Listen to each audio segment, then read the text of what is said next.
everyone, welcome back to the Sports Psych Show. Thanks so much for joining me. Now today, I'm honoured and delighted to be speaking with Dr Noel Brick. Noel, welcome to the Sports Psych Show. Thank you, Dan, and thank you for having me along. I really appreciate it and very excited to chat today. No, well, it's great to have you on. I know that a huge part of your work is in endurance sport. I know that you're a competitor yourself, so I'm really excited to talk about the practicalities of sports psychology and linking that to theory, because you're a lecturer in your day-to-day work. But let's get you introducing yourself to the Sports Psych Show audience. Okay, well, thank you. So as you mentioned, I'm a lecturer in sport and exercise psychology. I'm based in Ulster University in Northern Ireland, and I've been here for about the past 6 years now. I suppose just to sort of give a quick overview of my own kind of education and my own kind of sporting background, etc. So originally I did my undergraduate degree in the University of Limerick way back in the late 90s. I was a sport and exercise science degree, and I was one of the first group of graduates in sport and exercise science in Ireland at the time. So I completed that in 97, and then straight after that I worked as a lecturer in a further and higher education college in Northern Ireland. Worked there for a good few years. Did a master's in sports science in 2001. And my sort of, I guess my kind of career drifted then a little bit. I was in terms of kind of the full daytime sort of job. I was working as a lecturer, but then I started getting involved in one of the Irish Gaelic Games hurling. So I coached and sort of did a lot of like strength and conditioning, fitness kind of work there for many years. I kind of moved away a little bit from psychology at that time, but it was always sort of a background interest, especially from my undergraduate days. So around maybe about 10 years ago, I started to get back into, I guess, thinking about psychology a little bit again. And at that point, I started applying for PhDs. Started a PhD in 2010 on a completely different route. It was very much involved in talent development and young player development in Gaelic Games. Spent about 16 to 18 months on that, and sort of got to a point where I could make any further progress. Lots of reasons for that, which I'll sort of not explain here. But basically after about 16 to 18 months on a PhD, I changed track completely. And got into sort of the area and started thinking about the area of attentional focus and psychological strategies in endurance activity, which ultimately became my sort of full PhD research then, which I completed in 2016. And really sort of that, and I'm sure we'll sort of go into that in a little bit more detail, but really that was broadly about what endurance athletes think about, what they focus on, what sort of mental strategies they use, how they develop those strategies, how do they know if they're working for them, and really kind of looking at the sort of performance implications then of what athletes think about. Through that process as well, just the last little bit of sort of background then, I'm kind of a runner myself. So I guess a lot of my kind of interests and a lot of my research and a lot of my studies have come from, I guess, what I think about as a runner, things I've observed in myself as a runner, that I thought, okay, that's quite interesting. I wonder, should we study that a little bit? So hopefully that's a little bit of a background, a little bit of sort of detail in terms of what I do. And as I say, for the last 6 years or so, then I've been working as a researcher and a lecturer in Ulster University, my main focus being sports psychology and specifically as it applies to endurance activity. It's really fascinating, Noel, because, listening to your background there, it sounds very holistic and, lots of different areas. And so you were a sports scientist, you were coaching, but it sounds like what emerged was this, I know sports psychology was floating around in your life for quite some time, but what emerged was this real interest in sports psychology. You were, I'm guessing you were running, you were competing at the same time. What was it, you said around about a decade ago that sports psychology piece really started to come to the fore? Was it your competing that brought that to the fore? Was it the coaching? Was it the strength and conditioning? What was it? A number of angles, really. I suppose really the interest in terms of the attentional focus stuff really started my undergraduate degree. I was very much mentored and inspired by the sports psychologist that we had in my undergraduate degree, Dr. PJ Smith, who unfortunately passed away a number of years ago. But really, that was kind of my main interest that I sort of developed in my undergraduate degree. I was absolutely fascinated by sports psychology at that time, but I guess my career went on a slightly different direction after I graduated. But some of the ideas that sort of came across there, and especially kind of looking at the really early work on attentional focus, which was all about kind of like this idea that elite runners and I suppose higher performing runners tend to tend to sort of focus in on how their body is feeling, their pace, keeping relaxed, all those kind of things. And less elite or even novice and recreational runners tend to dissociate, so maybe sort of distract from the activity and sort of think about anything but the activity that they're involved in themselves. So I remember as an undergraduate, I was fascinated by that and really the sort of very simple idea of what you think about, as much as, you know, what training you do, nutrition, all that sort of stuff, but what you think about can have an impact on how you perform. That just, it sounds so simple, Dan, but that just fascinated me as an undergrad. And so those ideas were always knocking around there. And really what brought me back to that in sort of 2010 and when I started on this research work in 2012, in terms of the coaching, it was kind of things I observed myself, I guess. And I know this is a big interest of yours. I was very much, as a coach in my early days, kind of interested in the tech-tac side of things.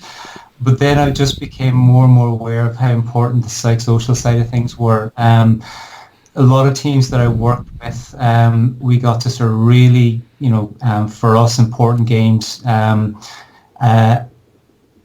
teams tend to underperform. And sort of, you know, as a coach at that time, just got me back to sort of thinking, gosh, you know, there's so much going on here that I want to know more about. What can I do as a coach that can help these athletes perform a little bit better?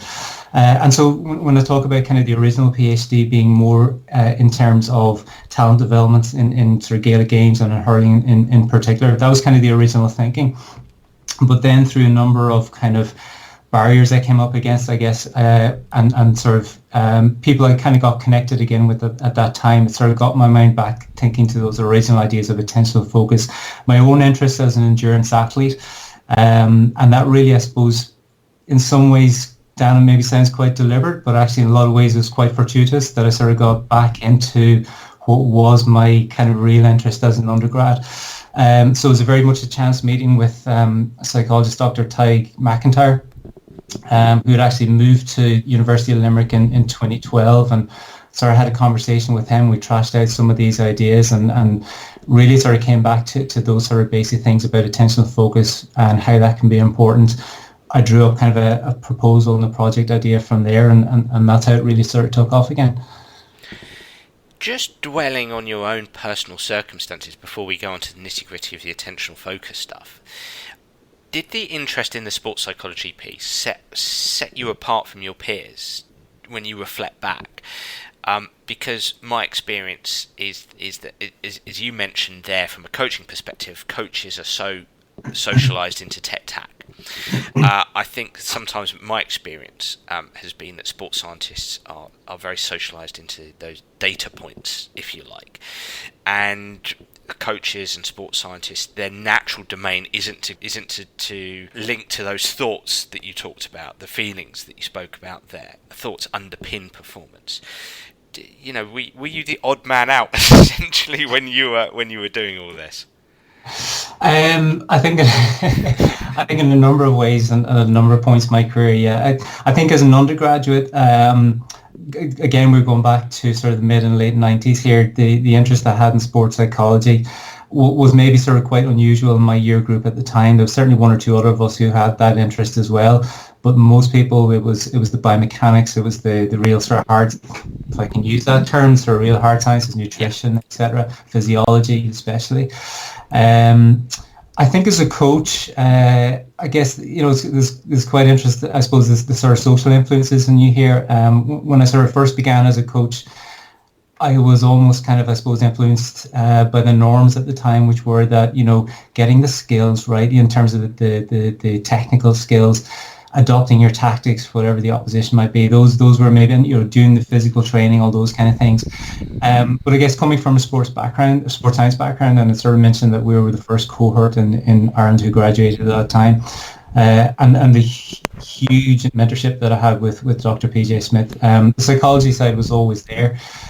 So what I found in those kind of early days of coaching, I remember having a conversation once where there was a group I was working with at the time, and I had a conversation with the manager at the stage, and even though he was probably using a lot of psychology that he maybe wasn't quite so aware of, the conversation ended with something along the lines of, maybe this group aren't quite ready for that yet.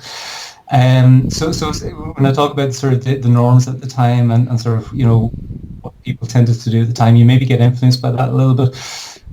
But I think now, if I sort of come right up to sort of modern day sort of times, there's certainly in the sports that I work in a much greater awareness of the importance of psychological aspects and how it can influence performance. And that has changed slowly, but certainly, especially within Gaelic games now, and I think this has been sort of maybe influenced by some quite prominent individuals who have shown how important psychology is at the very highest level, again, within Gaelic games. There's now an acceptance, and there's now, maybe acceptance is the wrong word, but there's now an understanding of how important it is and how much it actually can influence performance, especially in those sort of occasions where, look, I mean, when the team gets to final or something like that, very often it's not their basic skills or their fitness that lets them down. It's the inability to handle the occasion and whatever emotions that might go with that.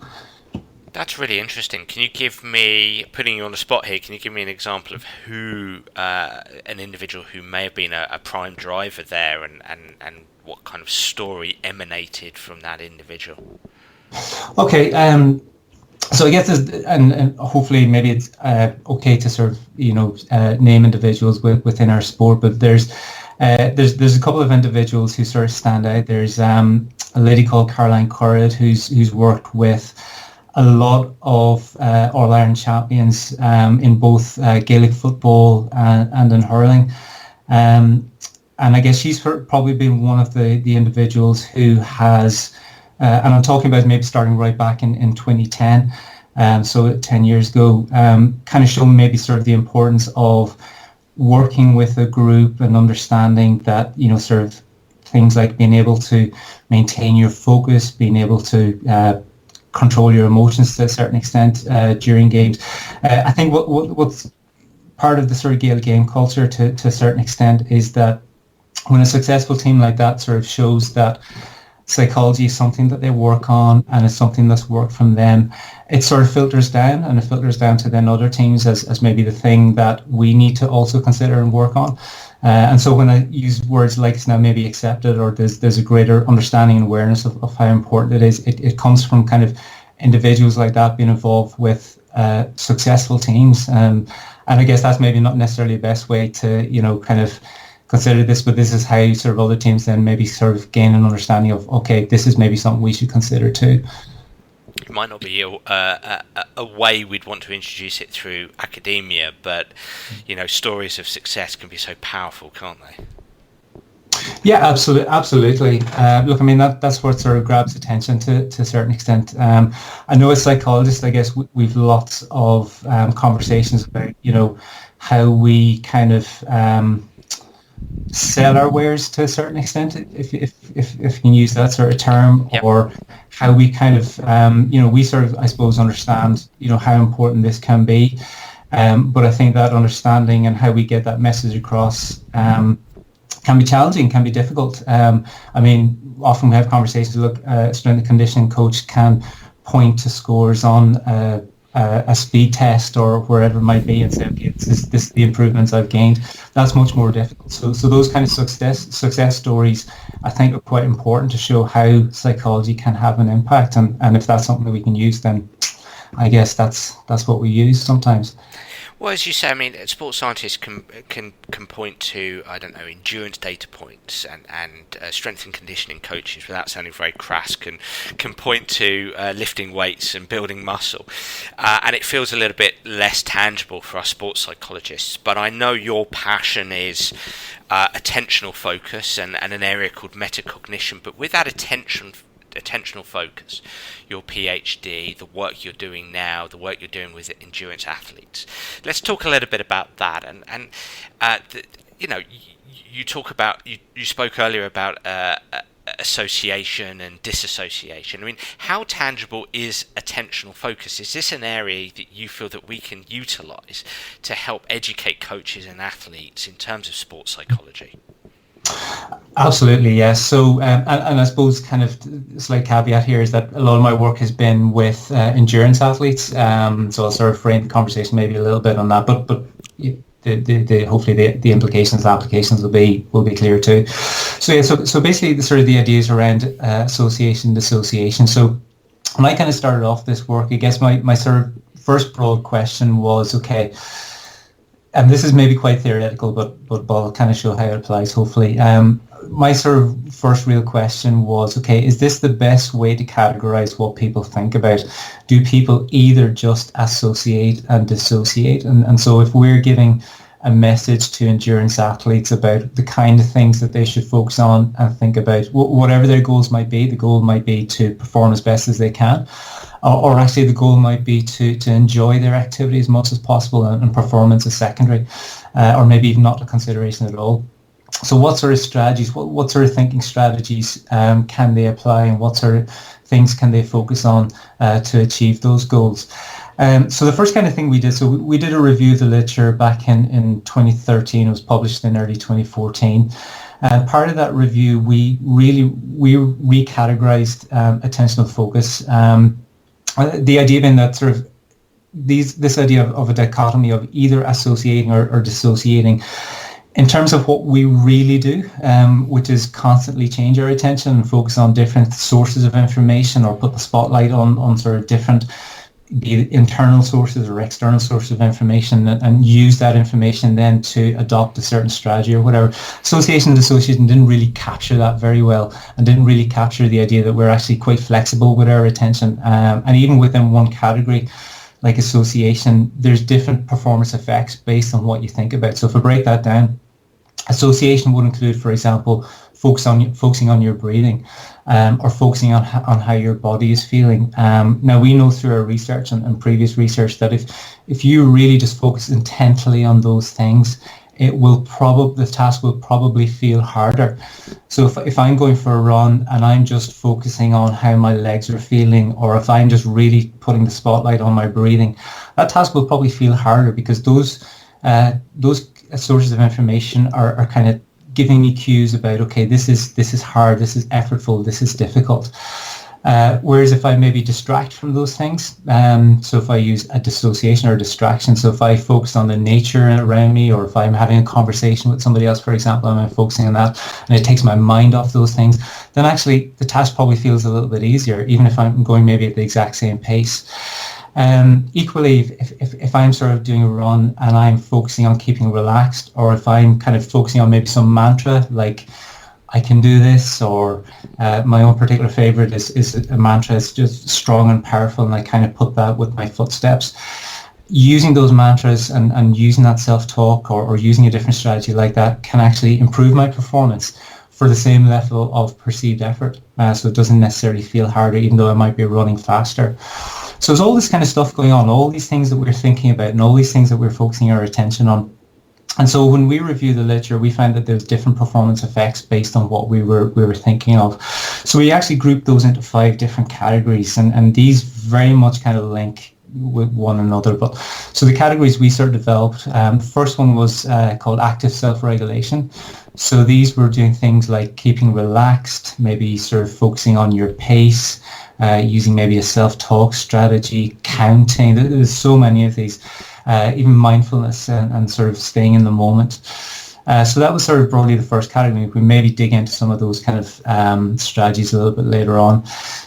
Second category then we called was internal sensory monitoring.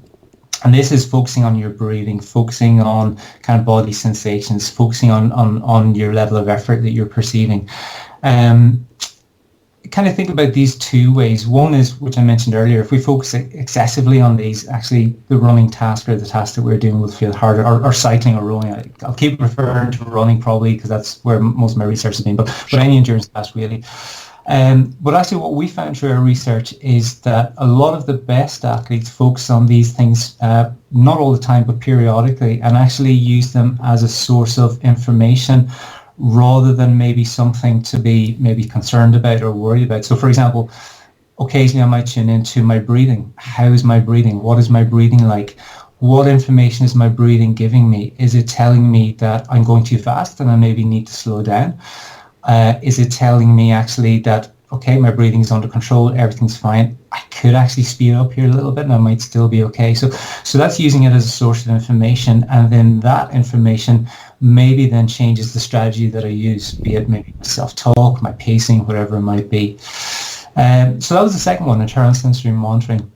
The third one then, and this would all have come under the umbrella of association in the previous kind of categorization, but the third one was outward monitoring. And this is where I maybe would tune into things relevant to, if I'm in a race, things relevant to my performance. So I might focus on another competitor.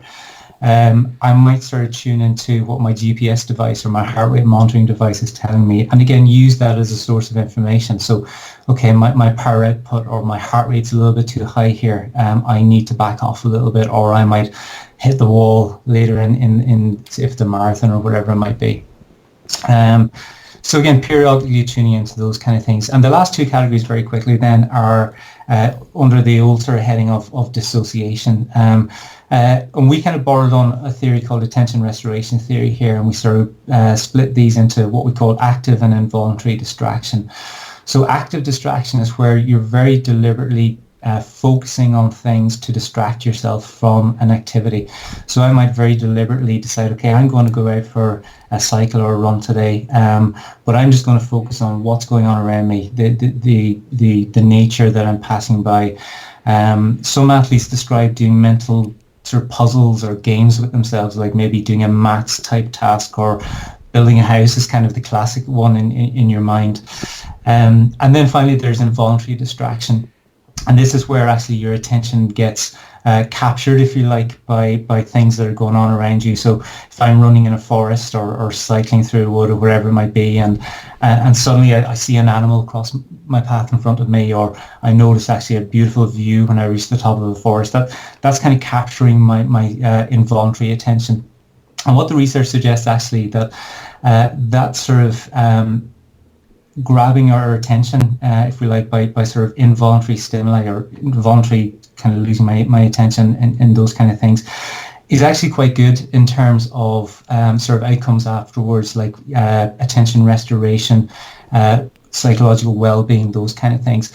So actually involuntary distractions may be associated longer term with things like improved well-being, improved attention, improved psychological well-being generally. So that's kind of the sort of categorizations that we came up with in that 2013-2014 review. And really a lot of my research since then has kind of been sort of, I guess, testing some of the assumptions of those categories and seeing actually if a lot of that then stands up to scrutiny, both in the lab and then with kind of interviews that I've done with elite runners and beginner runners, really asking questions about what they focus their attention on and how those kind of things work for them. So in summary, our attention is all over the place. Pretty much. It's absolute carnage out there. It's carnage out there, but okay, so these are the kind of things that I guess people can think about or can focus their attention on. And there's so much going on internally and externally that we can focus our attention on. I guess the real nitty gritty of it is that even though it might sound like there's so much going on there, when we look at experienced athletes, experienced endurance athletes, and then we can probably apply this actually to kind of team sports, etc. as well, is that they're very deliberate in terms of what they focus on. There's a lot of things that they might be aware of, but they don't necessarily focus on.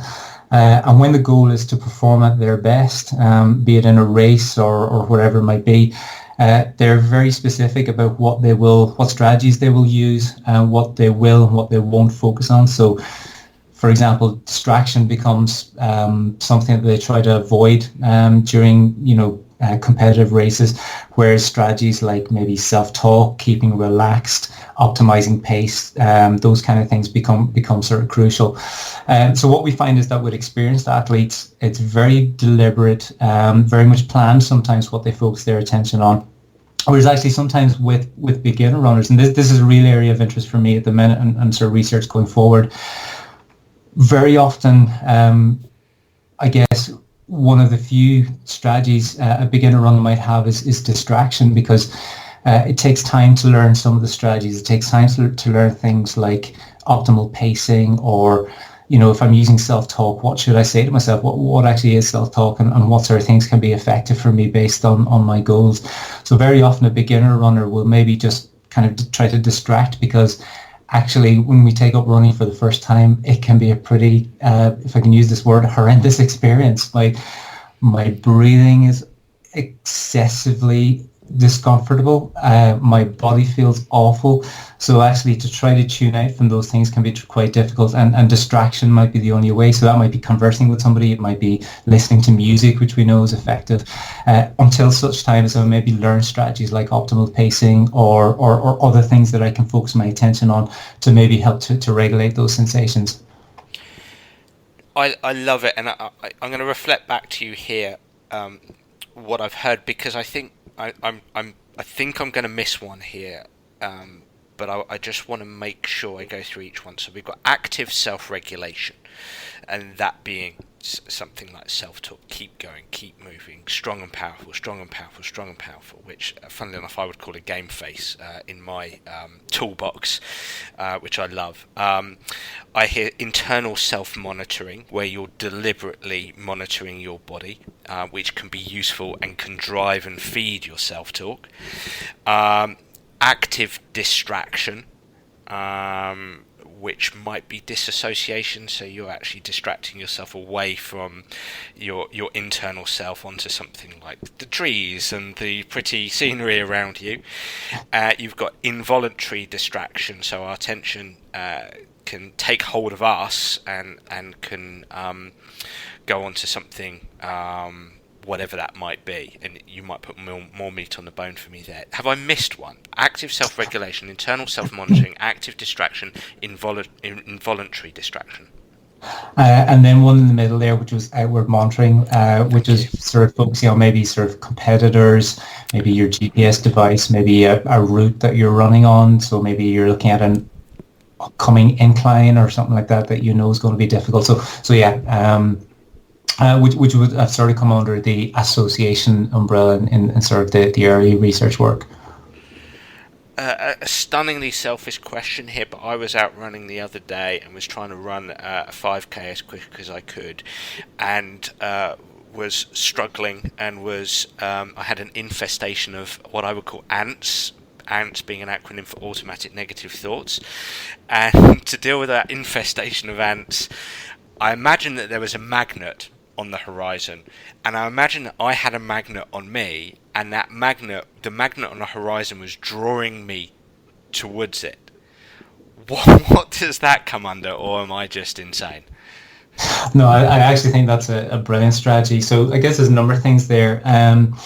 So I guess one thing that you're sort of doing to a certain extent is breaking maybe sort of the route down into sort of a shorter sub goal. So you're kind of thinking, okay, my focus of attention right now, my goal right now is just to get to this point, to sort of get to this next point. We sort of kind of refer to this as a strategy called chunking. And there's various ways you can sort of chunk. People want from like lamppost to lamppost, and maybe just sort of focus on, okay, I'm just going to get to that next point.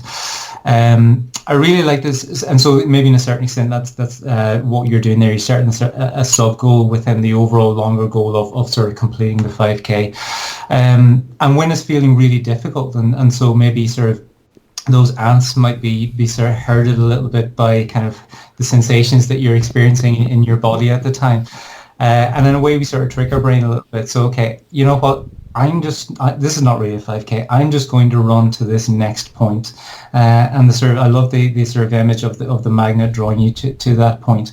And so in a way, in a certain extent, because if we sort of think about it, okay, if you've maybe got 3k to go or 2k to go, and part of your thought is, wow, this is hurting a lot right now, and it's still going to hurt for another 2K. That's a lot to deal with, and that very much might tempt you to sort of slow down or whatever. So kind of maybe setting that sub goal and the imagery of the magnet just to get to that point is really maybe a strategy where it sort of says, okay, do you know what? It's just going to be for this next little while, and when I reach that point, I might then make a decision of, okay, well, maybe I'll just go to that next point, and sort of use the magnet or a strategy again. I kind of use something similar, so I kind of imagine if I'm running with a group and I'm finding it quite difficult and the ants are chasing me down, I sort of imagine I've got like a bungee cord tied on to the person in front of me, and my sole focus is that bungee cord is not going to stretch. I'm just going to keep with that and keep that sort of cord tight for as long as I can. And so, okay, it gives me another focus, a more process focus, because I'm now sort of focused on the process of, running as fast as I can, maybe trying to keep relaxed while I'm doing that, rather than actually the sort of thoughts that might be coming of, this is really painful, this is horrible, I want to stop, why am I doing this, etc., etc. So that can be a useful strategy to use at those kind of times. It's actually quite interesting you say that as well. I'm going back to a point I mentioned earlier. One thing that I guess beginner runners kind of struggle with to a certain extent is, okay, they experience the same sensations that a more experienced runner might experience. So, it feels effortful, it feels difficult. But actually strategies like that take time to learn. And so if I was interviewing you, Dan, and you're an endurance athlete, I would sort of ask questions like, okay, where did you learn that strategy? Where did that strategy come from? How do you know that strategy is actually working from you? What information would you use? And when I ask that to beginner runners, very often they struggle with actually having strategies to cope at that time. And so it's from maybe other runners like you that they sort of learn, okay, this is something I'm going to try on my next run when I'm struggling and when I'm finding it really, really difficult. And maybe I'll evolve it in a certain way. So I might evolve it as the bungee cord, or I might evolve it as the magnet. But it's effectively doing a similar thing, which is sort of giving me that shorter term goal, that shorter term focus, and maybe taking my mind off how I'm feeling at the time. Your strong and powerful self-talk, it feels like a persona. Would you describe it as a persona? So, there's a lot of background from where that particular mantra came from, which is quite interesting. I would, to a certain extent, and I would use it when I guess I want to feel that way when I don't necessarily feel that way at the time. And I combine it with a few things. So to begin with, where that particular mantra came from, back in sort of the early 2000s, I started having some real difficulty with a very old hamstring injury that I picked up playing Gaelic football when I was young, and it started causing me a lot of problems. So effectively, my hamstring became very weak, and so when I was running, I would lose power in my leg. So I sort of evolved this kind of mantra of strong and powerful, and I put that mantra with my footsteps. So instead of counting 1, 2, 3, 4, it became strong and powerful on every 4 steps. And the idea was to sort of give me something to latch onto in terms of my cadence, so that I could keep my cadence sort of high. With the sort of the initially started as counting, and then came the mantra of strong and powerful, and that fitted quite well with the counting. And there comes a little bit of imagery with that as well. And this comes from an old black and white film that I saw years ago. And in the film, I just had this memory of a really strong and powerful, this is going to sound horrendous, I can't believe I'm telling this now, but a really strong and powerful rhinoceros running after, it was kind of a jeep in a sort of safari kind of setting. And so that image sort of goes through my head as well, of this sort of strong and powerful animal running. And what I find is, certainly at that time, sort of helped me through quite difficult moments by giving me an alternative focus, by giving me the sort of mantra to focus my cadence, to optimize my cadence, which in turn would help to optimize my pace, and maybe get me through a difficult moment then where my hamstring injury was causing a little bit of pain or a little bit of discomfort. And so, yes, to go back to your question, there is that certain extent of a persona in there in terms of how I want to feel at that moment and how I want to perform at that moment to maybe get me through quite a difficult experience in terms of discomfort I might be feeling at the time. You've opened up a well of information for me there. I find it absolutely fascinating because the injury scenario I want to come back to, because I think this can be linked neatly into team stuff.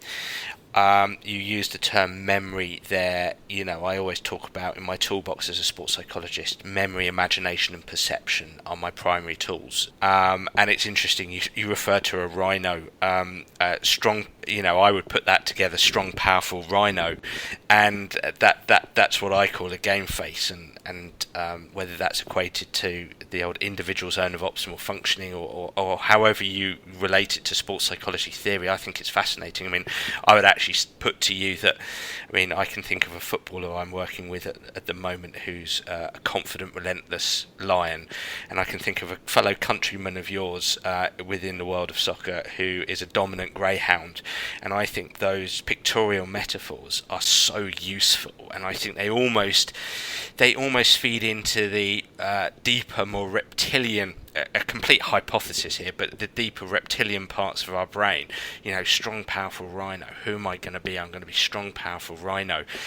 There's not a question there, Noel, but just getting your comment on that, I think it's so powerful. I think it's interesting actually how you relate that to sort of other athletes in other sports, and again that sort of persona we maybe sort of want to adopt, be it game face or be it how I want to feel at that particular moment in time. Yeah, and I guess probably an important point there, referring back to the memory component of that, is okay, that works for me, and that's based on sort of a memory that I have. But it's very idiosyncratic and it's very personal to me, and somebody else may be trying to adopt that, or somebody else trying to use that mantra, or maybe the memory that goes along with it, or the idea of sort of the greyhound for that individual. That is very personal to them and very personal to me. And so I guess when we're sort of maybe talking with athletes, okay, that's sort of the strategy, and that's kind of the kind of basis of maybe sort of developing a strategy. But okay, take that and literally run with that and sort of apply that to you and develop it in a way that works for you. And that might be a slightly different mantra, or that might be a slightly different image. But applying those kind of principles, that is something that can certainly be very effective for endurance athletes, for me, for game face, for sport athletes, for you.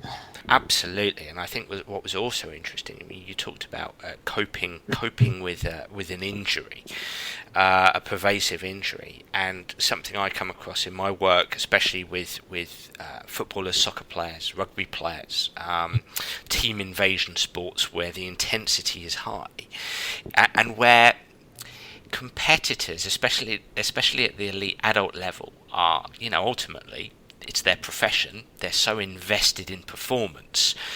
They know their performance is being judged, and they have a very difficult relationship with injury or feeling some form of injury. And so having the capacity to play whilst not feeling at 100% is so important. And I found historically that they tend to self-handicap as a consequence. Oh, my thigh hurts a bit, so I'm not going to play that well. Coach, gaffer, I don't think I should be playing this week. I'm not available. When potentially they could play, they could work their way through it. I'm not saying they would be 100%, but they could be at 90%. They could get all of their 80% by using that kind of strong, powerful mantra, by using their self-talk, by coping with that injury. Yeah, I guess to give a bit of context for me personally, but then maybe how that applies. So the injury that I had was sustained actually when I was about 10 or 11 years old. I partially avulsed one of my hamstring muscles. Didn't know it at the time, didn't realise at the time, didn't have a scan or anything. But it sort of came back in my early to mid-20s and caused me a lot of discomfort. And sort of caveat a little bit, I guess, when I started to develop that mantra, I was going through a point of rehabilitation where, and maybe there's a lot of things like self-efficacy feeds into this, I knew from the information I was receiving from others that I wasn't going to make the injury worse, but I did have to get through this discomfort to rehabilitate. And so, okay, knowing that, I then had to develop a strategy where, okay, I could either avoid the situation and not run at all, or actually I could try to work through that discomfort, knowing that, and to a certain extent accepting the comfort was going to be there, which is maybe sort of first part of the challenge. But then also having this sort of strategy to sort of work through that discomfort, so that, okay, I would maybe need to go for a run, and I would know at a certain point on the run, okay, this is going to get uncomfortable. And we can apply that discomfort, by the way, not just to pain sensations, which is what I was experiencing at that time, but actually the effort that an athlete might experience, which again is by its very nature, it's uncomfortable and it's unpleasant. So maybe sort of accepting that that's going to be the case, be it injury related, knowing that you're safe to do so, or be it effort related, and having these kind of strategies then that sort of help us to work through that. And when you kind of listen to sort of pain researchers, there's a lot of overlap here between maybe not necessarily the origin of the sensations, but the nature of the sensations and the kind of strategies that we then use to accept and to cope with those sensations. There's quite a lot of overlap there. So simple strategies like that can be useful. Accepting, okay, I am going to experience discomfort, but that's okay. And I have this sort of strategy, like a mantra or whatever, that will maybe help me to work through that moment of discomfort. So for all those coaches out there who are working in those sports where they're dealing with athletes who have to cope with pain, am I hearing you correctly that there's an element of associating with it and then regulating through it? So accepting it, associating with it, focusing on it, but having the capacity to regulate yourself through that, through self-talk, etc., etc. Yeah, and again, I suppose kind of using that term, kind of self-regulation really, first of all, depends on the goals that you have. And if your goal is to sort of maybe rehabilitate something that's going to be uncomfortable, or as an endurance athlete, cope with effort, cope with those sensations to run at your sort of fastest, that self-regulation involves not just your behavior, what you might do in terms of your rehabilitation or your running or whatever, but also your thinking, and also the thinking that goes along with that. So part of that is sort of acceptance, and part of that then is having the sort of strategy to sort of regulate your thoughts, regulate your behaviors to kind of work through whatever it is you might be experiencing. Do you have many we've spoken about this attentional piece. Do you have many athletes that you deal with or work with or come across that aren't that aware of their focus of attention, and maybe you have conversations with them around that awareness, that awareness piece, that they're not 100% aware of what's going on internally, of where they're directing their focus of attention? It's a great question. So, a lot of our research really has not just kind of looked at the strategies, but sort of broader kind of metacognitive element of how people learn strategies, how people are aware of what strategies they use, and how effective those strategies are depending on their goals. When you sort of converse with kind of elite athletes, actually what you tend to find is, or what we tend to find through our research, is that for a lot of high-performing athletes, very often it depends on the context. So it depends on the type of activity they're doing, whether it's an easy training ride or run or sort of race. But very often a race, they will plan what they're going to focus on. They'll plan what they're going to attend to. Even at points of a race. So for example, in a marathon where, okay, we all know that in a marathon, it's going to get really challenging and really difficult when you get to the last maybe 5 or 6 miles or so. So a lot of athletes will have a plan for that. So, okay, when I get to that point, and I know this is going to happen, I know from experience that this is going to get really difficult and really challenging at that point. How am I going to cope with that?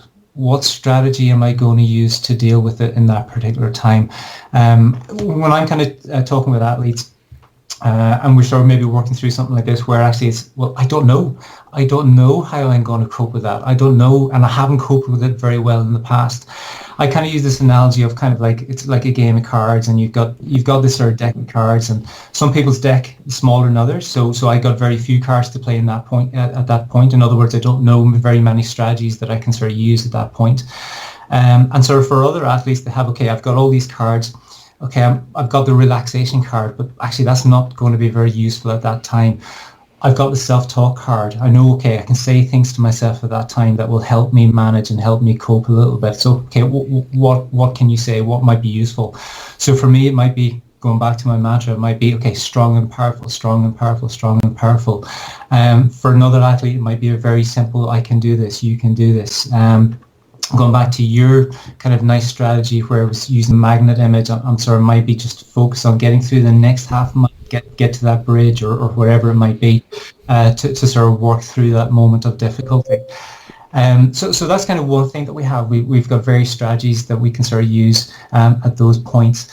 And what I've sort of tended to find is that with more experienced athletes, there is a better awareness there of strategies that they could potentially use, and then B, the strategies that they sort of typically use at those sort of points. And they're very different. Different athletes will use different things. With beginner runners or less experienced runners who maybe haven't had that same experience before or are very new to the sport, it's okay, well, I don't really know, what can I do, what are the options? And so there is much more about kind of maybe sort of teaching simple self-talk sort of strategies or mantras or wherever it might be that could potentially be useful at that moment. And then it's sort of going out and I guess trying, in your training or whatever, seeing what works for you, see what helps you through a difficult moment. Modifying that, adopting that, changing that based on whatever it is you say to yourself or whatever you find most useful in that moment. And in my own sort of anecdotal experience, I mean, I've been in races where I've come across strategies where literally in my mind I'm kind of using that analogy of, okay, what card will I play now? I'll try this card. No, that's not really working. I'll try another card. I'll try self-talk. What I say to myself is not working. Say something else. And that might be a different mantra or whatever. So a lot of it is experience. It's learning on the run, almost learning on the go, and finding out what kind of works for you, what doesn't work for you, and building up your deck of cards that way. As you're speaking now, I'm thinking how important this planning for fatigue is, or can be, for team invasion sports. Again, how many coaches are helping players to plan for fatigue in that last 5 minutes of a soccer match when so many goals go in at that time, and possibly as a consequence of fatigue. Same in rugby, same in basketball, same in any high intensity team invasion sport. What you're saying here has to be important for any Gaelic sport, for instance. It has to be. Very, very much so. Yes, kind of dealing with fatigue as the later parts of the game. Excuse me, as sort of the game goes on, but also other critical moments. Okay, how am I going to react and how am I going to think when a referee makes a bad call? Let's accept that's going to happen, or I should say what I perceive as a bad call. But how am I going to react? What am I going to say to myself? So all these sort of things, yes, how I'm going to, for an endurance athlete, cope with fatigue, but equally could be right at the start of the race. How, if I'm running my first marathon and I've got a certain pacing strategy, which I know I need to stick to, how am I going to cope with that excitement when everybody sprints away from me on the start line? What am I going to say to myself to regulate myself in that moment, to stick to my sort of pacing goals, and so that the emotion of the situation doesn't cause me to run too fast, and I might kind of suffer for that to a certain extent later on in the event. So yeah, those kind of critical moments and what we say to ourselves in those sort of critical moments, both as an endurance athlete but as maybe a team sport athlete, are very important, but two can be planned for, and I think this is something then where different strategies come in, and this is very much part of the meta-cognition piece of kind of thinking about our thinking. One part of that is planning our thinking, maybe start using strategies like imagery to imagine myself in that situation, and okay, how am I going to think when that happens? Be it the referee makes a poor call, be it we concede a goal quite early in the game, how am I going to react and what am I going to say to myself in that moment that will be optimal for my performance? And same for an endurance athlete, how am I going to cope with those scenarios that might play out at the start of a race or as I fatigue at the end of the race? Imagining myself, or even in my training, putting myself in those kind of situations where it's really difficult and practicing those things that I might say to myself or those strategies that I might use that will help me to optimize my performance at that time.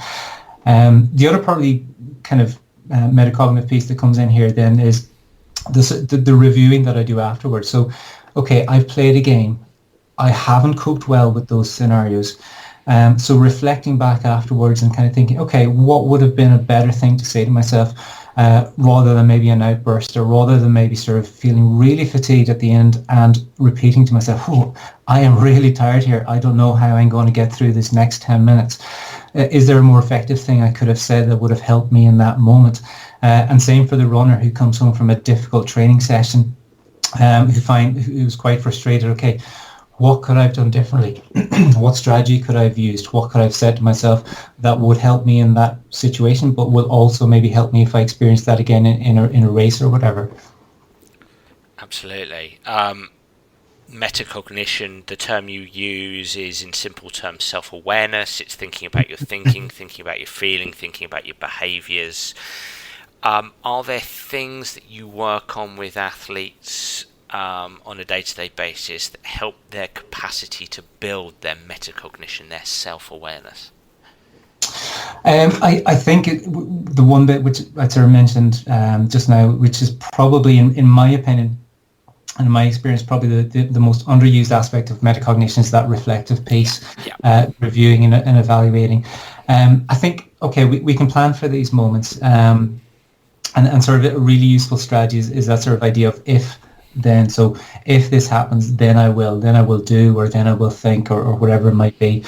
What I think less used is that reflective piece where we actually sit back at the end of an event, especially when it doesn't go so well. When it doesn't go so well, I think our natural instinct is to kind of, okay, move on from it quickly, rather than actually sort of reflecting and learning. And this is where I find sort of most value with athletes, is having that conversation where you actually reflect on, okay, this did happen. That situation did happen in a game, or this situation did happen in a race or in a training run or whatever it might be.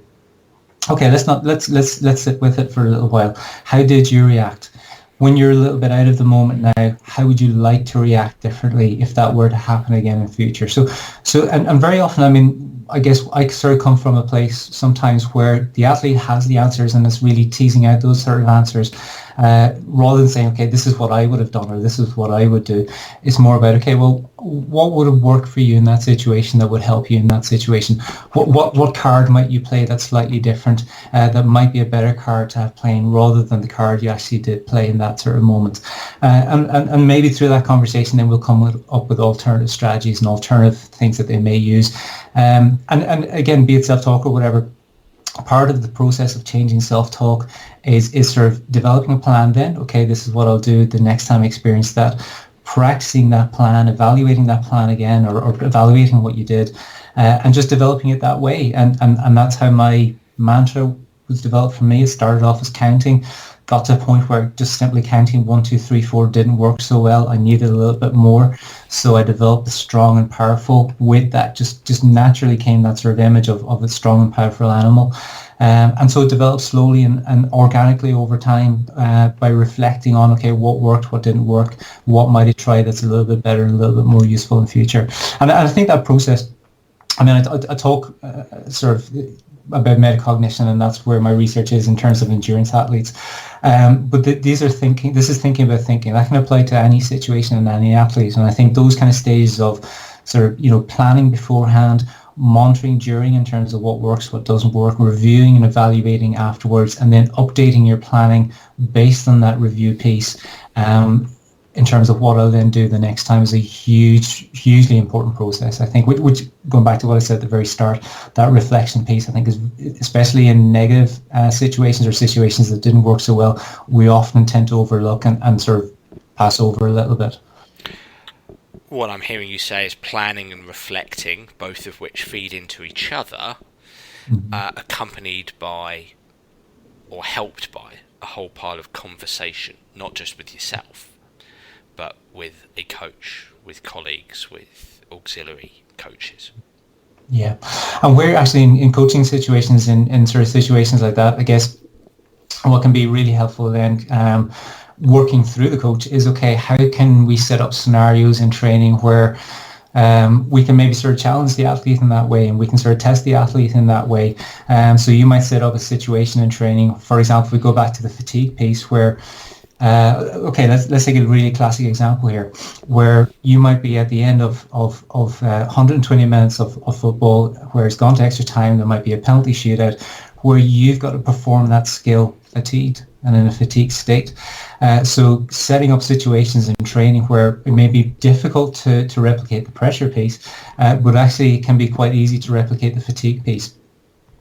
So maybe setting up those kind of scenarios in training with the conversation with the athlete and the support for the athlete, where the conversations are, okay, what will you think? What will you focus on? How will you manage that sort of situation? Developing those skills by setting up those scenarios. So the conversation with the coach is about the purpose of setting up those scenarios and how maybe those scenarios can be implemented. So that's kind of stretching the athlete, and the conversation with the athlete is the sort of support bit about, okay, what skills can we sort of teach here? What can we do in the conversation, which gives the athlete the tools to sort of perform the way they want to perform in that situation. My final few questions. You've worked with elite athletes. All of the skills, the interventions, the techniques that you're speaking about, how well do the best runners in the world do these things? So I think, okay, it's a really interesting question. I'll sort of go back to a 2015 study that we did with elite athletes. And one quite important bit in there is that one thing that we did was we sort of categorized athletes, if you like, in terms of their eliteness. So we had athletes who were successful elite athletes who had experienced success at the very sort of highest world Olympic sort of level. We had athletes who were maybe sort of what the literature would describe as competitive elite. So, okay, they had competed at that level without necessarily the same success. And one or two things that came out quite interesting there was one bit that sort of sticks in my mind to a certain extent was that the successful elite athletes tended to have, go back to my sort of deck of cards and that analogy, tended to have these deck of cards that they had really developed over time and that they had sort of, I guess, really strategically planned to use at specific points in race because they knew that was the most effective thing for them at the time. What we found with sort of the sort of competitive elite, and we can sort of work down here a little bit, was they maybe sort of describe sometimes situations where they didn't necessarily have a card to play at that time, or they didn't necessarily know at the time how to deal with that situation. And reflecting back even as well, they weren't still sure how they would maybe sort of cope in that situation. So even at that level, those kind of strategies and knowing what strategy to use at a particular time wasn't, as you might maybe expect, wasn't always as well developed. And wasn't always wasn't always there in terms of what they needed at that particular time. And that's something we really came out through our research, is that these are kind of strategies. Yes, meta-cognition and sort of a lot of these strategies, we tend to find that in elite athletes, they're better developed. Meta-cognition and metacognitive skills, just like any skill in those sort of athletes, tended to be a feature of expertise. But even within that, there were sort of subcategories where not all athletes had the strategies, not all athletes had useful strategies that they found they could use in different situations. Interesting. And you know, we know now that success in sport isn't binary in terms of nature versus nurture. It's nurtured nature, if you like. How much do you feel? I mean, you might be biased like me as a sports psych, but how much of a differentiator do you think this stuff is? Is it the legal steroid of the 21st century? Is it the difference that makes the difference? Can it be that powerful? Or do you feel, you know, this kind of stuff can't take an also-ran to the very front of the field of the marathon? Yeah, look, I think there's regardless of my bias, and I guess I have, and our bias, I should say, maybe I should be very aware of that. I think, okay, putting this all sort of in context, we know, okay, physical training is obviously important, and we know that there are certain attributes that sort of elite level runners, for example, tend to have. But all other things being equal, and that's really the sort of the caveat here, all those other things, be it the sort of the tech, the tact, the physical skills, all those kind of things being equal, then okay, what's sort of left then? Well, sort of things that are left then is how I cope with difficult moments, how I cope with real discomfort, real sensations of fatigue. If we think about sort of marathon at the sort of elite level, if I sort of bring it back to my field a little bit, a marathon, almost the way they're run at the minute, are almost like a time to exhaustion sort of trial. It's sort of, these guys go off fast, or these girls go off fast, and it's about who can stick with that pace for the longest period of time. And so eventually then, by the very definition of that, there will come a time where keeping with that pace becomes extremely challenging and extremely difficult. And so having some sort of strategy to sort of cope with getting through the next minute, getting through the next mile, getting to the end of a race, that's something that can really make a difference here. And caveating that with all other things being equal, and even at elite level sport, not all other things are equal. But yes, I regardless of my bias, certainly believe that having the skills and the strategies to sort of cope at those sort of, and I'll actually give you a really good example of this as well, but having the skills and the strategies mentally to cope with those moments are hugely important. The kind of analogy, or not an analogy, but just the example I sort of give comes from an American marathoner in the London Olympics in 2012, Meb Keflagezi.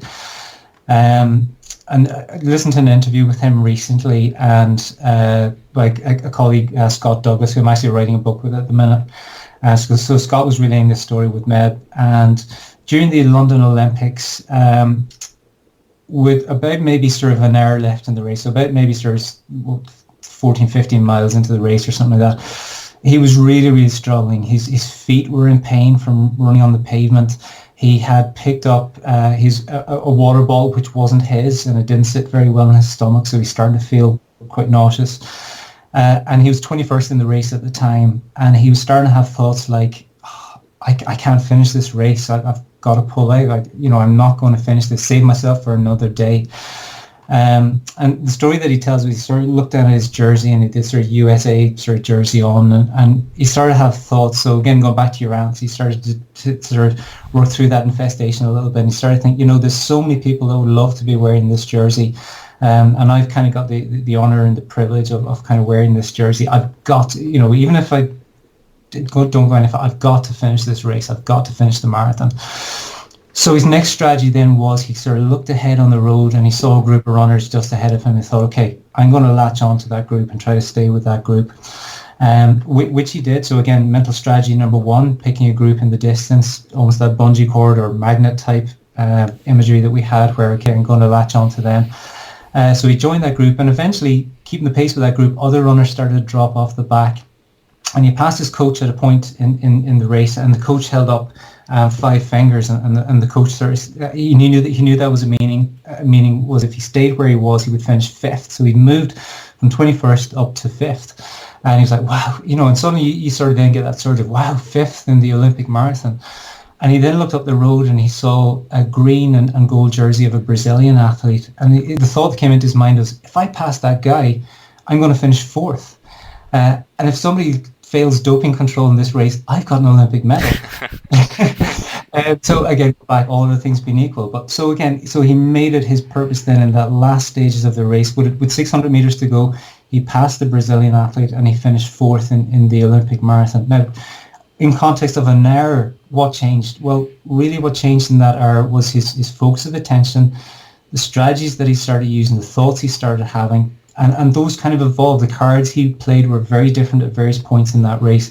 But effectively, it got him from a point of being 21st and thinking of dropping out to finishing 4th in the Olympic marathon.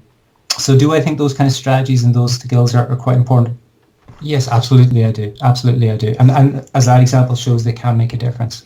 It almost feels like the magic strategy there was the one that initiated it, whether consciously or otherwise, by accident, looking down at his jersey, seeing USA, and the emotive letters on his jersey, and the meaning behind that, and that changed his story. it almost feels like a release of testosterone as a consequence of that. And then, as you say, right now here's a strategy. It almost feels like that's the number one strategy there. That just creating a motivational, a moment of motivation as a consequence of something he's seen, and bang, he's away. Yeah, I think, there's so many things you can sort of dig into there. In terms of sort of that emotional control, first thing I think that's really interesting is, and this comes out in the literature as well, is that, there might be a perception that elite athletes like that don't experience these negative thoughts and don't have these moments of sort of doubt, but absolutely they do. And maybe sort of the crucial part is having some sort of strategy and some sort of way of dealing with that and working through with that.